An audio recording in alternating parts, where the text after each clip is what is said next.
Hey everyone, and welcome to this explainer. I am so thrilled to have you joining us today.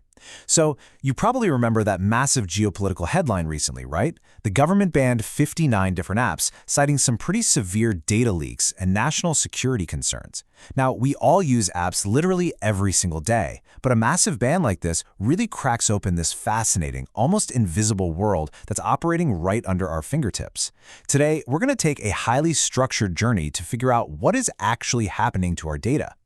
Okay, let's dive into this. It's a phrase we hear on the news all the time, right? Data leak. But when an app gets banned because it's supposedly leaking data, what is the actual mechanical process behind that? I mean, how does a funny video you watch or a quick message you type suddenly become a national security issue? To really grasp the stakes here, we have to follow the trail of your data, from the physical phone sitting right there in your hand, all the way across the globe. Here is our roadmap for today's explainer. We'll start with the app ban context, then look at hardware versus software, the software hierarchy, the digital messenger, the server library, and finally, security protocols. All right. Section 1, the app ban context. Let's set the geopolitical stage. So there's definitely a duality to this whole situation. Let's take an app like TikTok, which was one of the 59 apps caught up in this ban. If you look at the positive side, the app had a tangible impact in India. It directly created around 2,000 jobs, donated 30 crore rupees to the PM Cares Fund, and gave us this massive democratic platform across 14 languages for new talent to be discovered. But on the negative side, the core issue driving the ban was that data generated by Indian users was allegedly being routed to servers outside the country, specifically to China. Ultimately, those national security concerns regarding where this data was being stored took precedence over the economic and social benefits. Which brings us to Section 2, hardware versus software, looking at device mechanics. To really understand a data leak, we have to start at the absolute foundation. Hardware is anything you can physically touch. The screen on your phone, the speakers, the keyboard, the mic, that's all hardware. Software, though, is totally untouchable. Think of it like this. Imagine watching a video of a horse running across your screen. You can reach out and touch the glass, right? That's the hardware. But you obviously can't reach inside and touch the horse. That untouchable internal operation making the horse run, well, that's the software. Moving right along to Section 3, the software hierarchy. Let's peel back the layers of that code. You see, software isn't just one big blob. That untouchable horse actually has distinct layers. Let's build it up step by step. At the very bottom, step 1, we have system software. This comes built into your device when you buy it, and it's what physically connects your CPU to the motherboard. You don't really interact with it directly. For that, you need step 2, the operating system. You know this as Android for your phone or Windows for your PC. And finally, sitting right at the top is step 3, application software or apps. These are the programs you actually choose to download, like WhatsApp, YouTube, or the banned apps like WeChat and TikTok. So the crucial point here is the chain of command. When you tap a button on an app, that app commands the operating system. The operating system then commands the system software. And finally, the system software tells the physical hardware what to actually do. Those apps you download, they absolutely do not operate independently. They sit on top of this entire hierarchy to even function.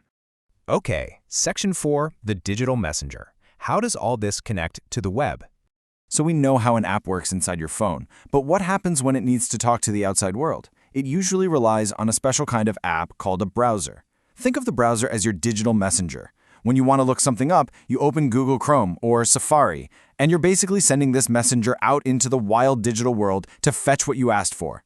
Without this messenger, your device is totally cut off from the internet. Now, people mix these up all the time, but the difference is actually super simple. The browser, like Chrome, is the messenger you send out. But where does the messenger go to ask for directions? It goes to a search engine, like Google or Yahoo. The search engine is like this massive directory that processes your messenger's request and tells it exactly where to go to find your information. So where does the messenger actually go? Let's dive into Section 5, the server library, and look at global data storage. When your digital messenger finally arrives at its destination, it hits a server. Now, a server isn't some magical, invisible cloud floating in the sky. It is a massive, physical library system. We're talking about giant physical memory banks that can literally be the size of 2 or 3 college campuses combined. Every single piece of data on the internet, Whether it's historical text about Emperor Ashoka or the newest viral YouTube video, it's all stored on physical hard drives inside these massive server buildings. Let's trace this whole trip chronologically because it is incredibly fast. Step 1. The user taps their hardware screen. Step 2. The browser, your messenger, takes the request. Step 3. The search engine acts as the directory to find out exactly where that data lives. Step 4. The physical server library grabs the data. And Step 5. It's sent all the way back to the user. This entire mind-blowing round trip, it happens in milliseconds. Which brings us to Section 6, Security, and the difference between HTTP and HTTPS. Because this journey covers such massive physical distances, things can get risky. Imagine your digital messenger sprinting down the highway with your personal info. If that data isn't protected, hackers can essentially hijack your messenger mid-journey. Let's say you're typing in a 4-digit bank PIN or a Paytm password. If it's sent as plain, unencrypted text, anyone who intercepts that messenger can just read it and steal your credentials. This kind of mid-journey interception is one of the biggest threats to your data out there. To stop this, we use protocols.